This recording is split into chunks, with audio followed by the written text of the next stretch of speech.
Why in God's name would I bet against the Philadelphia Eagles, who have overcome every odd known to man, defied all the odds, injuries and everything, and still won? I'm extremely confident in the Eagles because I have no reason not to be. So in the break, before we came in here, he warned us. He's like, I'm coming here, y'all. I got a presentation. I'm going to lay it out. So the only thing that you have proven is that sometimes underdogs win. A lot, not sometimes with these Eagles now. We all know it is possible that an underdog could win. Is this one going to win? No. You talked about the Eagles team that won with Foles. That team was loaded. This is not the same team. This team has injuries in important positions. Has really essentially no playmakers at this point outside of a tight end and Ertz. And on the offensive line is decimated, which is the strength of their team. They got past, and you're building up to beating the Cowboys team, which has been the most inconsistent team.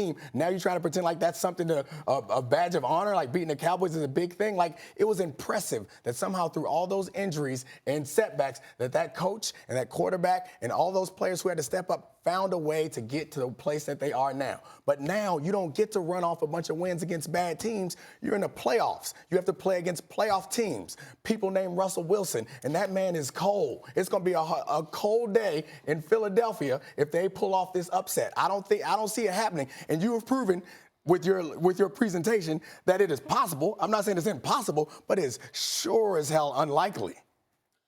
Listen.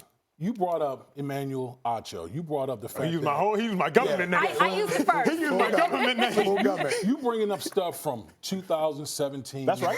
2018. That's right. The one thing I learned playing under the great Bill Belichick is none of those years matter, but this year. Okay. And here's what we're going to talk about as it relates to the Philadelphia Eagles.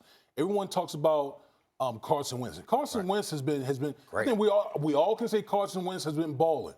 But I think we need some context to why he has been balling here. Because over the last month of the season, he's played the Giants twice, the Redskins, and the Cowboys. Okay, so hold on, stop. He wanted to ask us questions. So you heard those teams. Name the good one. Okay, look now, you're not going to be a Dak defendant and tell me that these Cowboys are sorry. Now, you're not. But let's not get sidetracked. Let's not get sidetracked. He wasn't done. I just wanted you to answer the question. You have not answered it. He can't. My bad. He can't answer it. So I'm sorry, Damien. Please finish. So, moving forward, okay, we're talking about a team in the Seattle Seahawks that has Russell Wilson as their quarterback.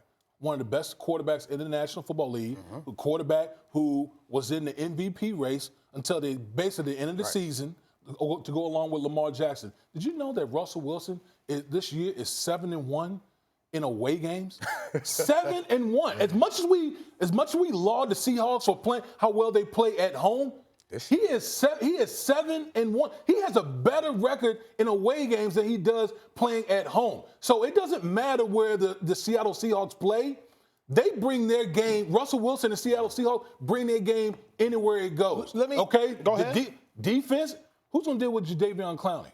Okay, with all the parts that the Philadelphia Eagles are missing on offense. And we're talking about, Greg Ward, a guy who's a former quarterback for the University of Houston. He's basically, to go along with Dallas Goedert, they're the primary threats for the Philadelphia Eagle. And you talking about this team going against the Seattle Seahawks and Russell Wilson? Let me interrupt you, man. Let me tell y'all something. Everybody lauds Russell Wilson, and rightfully so, because Russell Wilson is that dude. And ever since Sierra and Russell Wilson joined up, his status has risen even more.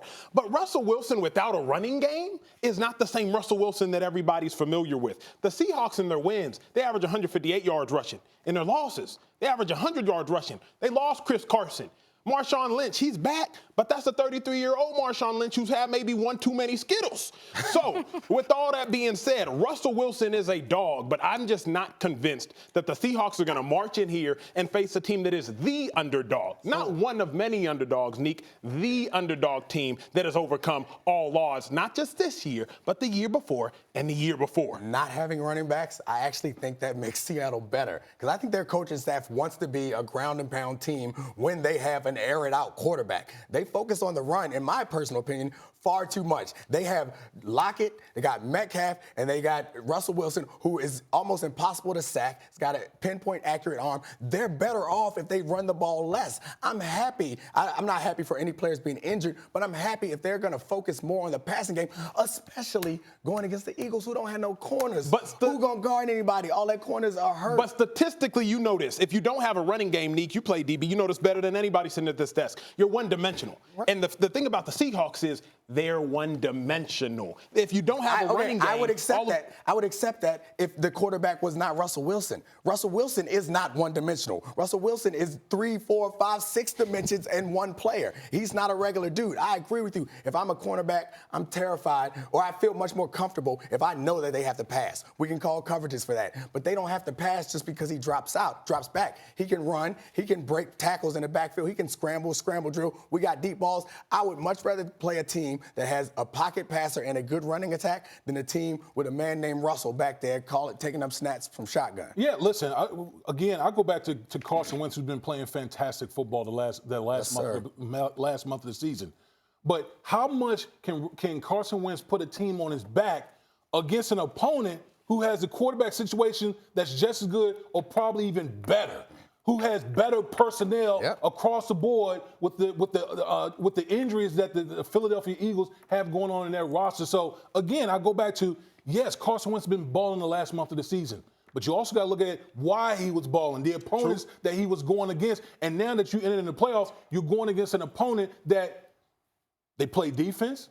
They can run the ball, and they got one of the best quarterbacks in the National Football League in Russell Wilson. To me, that's going to be too much to overcome for the Philadelphia Eagles. We're talking quarterbacks, but also I think the combination that's the most vital is quarterback plus head coach. Doug Peterson should get just as much credit as Wentz because that partnership seems to be the perfect marriage. Week 15 and on, the last 3 years, Doug Peterson, 12-2, and 12 of those games have been win or go home type of games. So Carson Wentz turns it on, and Doug Peterson turns it on when the pressure's cooking. And the pressure's going to be cooking. I just can't bet against these Eagles. Thanks for watching ESPN on YouTube. For more sports highlights and analysis, be sure to download the ESPN app. And for live streaming sports and premium content, subscribe to ESPN+.